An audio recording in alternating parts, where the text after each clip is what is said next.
Hi, Paul. This is Paul O'Brien, and this is my personal video on how big data relates to my MIS context, which is as an owner of a street food vending business. So I've broken up the data of interest into sections.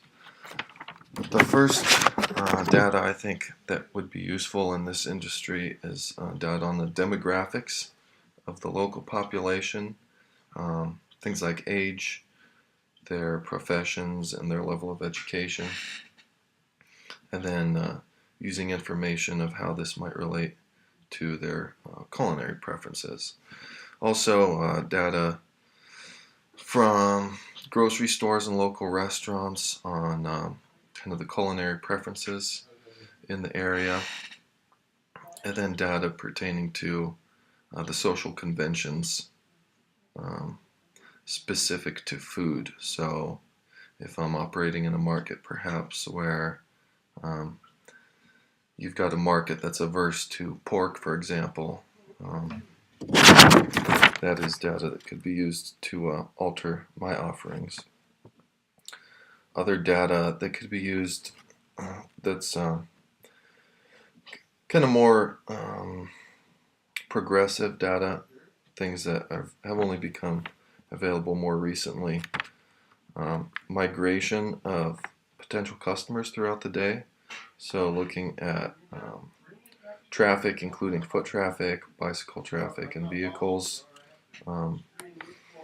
where they're at throughout the day, where they're going, how much time they're spending in their respective locations, and then the traffic specifically to other food providers in the city, such as other street food vendors or restaurants, and then information on what times they're going there to these establishments, how long they're spending.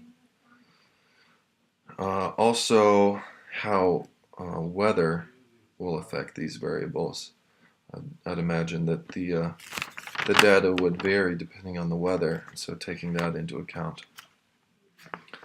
As far as the customers and data specific to not just potential customers but actual customers, I think it would be relevant to record all the transactions that are made, monitoring the number of customers, how much time they spend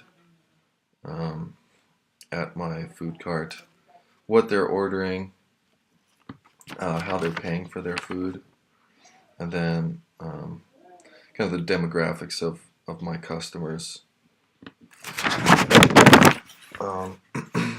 Another set of data that would be relevant would be those specific to the food and equipment. So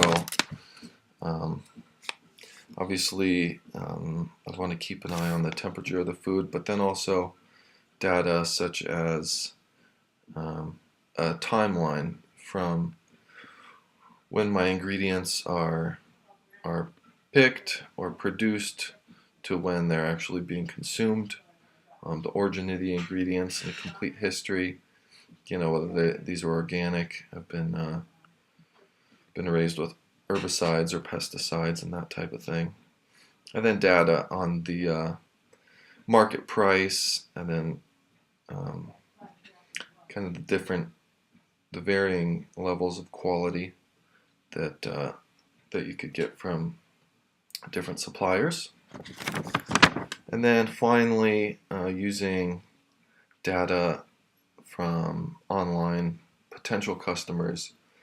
So I could look at the number of visitors I'm getting to my website / social media sites that are indicating to potential customers where I'll be set up each day, how long these potential customers are spending on my websites, and how many of these visitors are actually visiting my food cart, and then kind of the time frame for how long that takes from when they're on the website to when they're actually at the cart itself.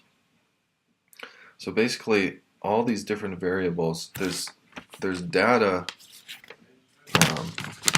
on all of these different elements, and it's just a matter of being able to analyze and interpret the data in a way that it increases my efficiency, or allows me to increase my sales. So basically the result would be a higher quality food product served at optimum temperature and freshness, and served to hungry customers right when and where they want it.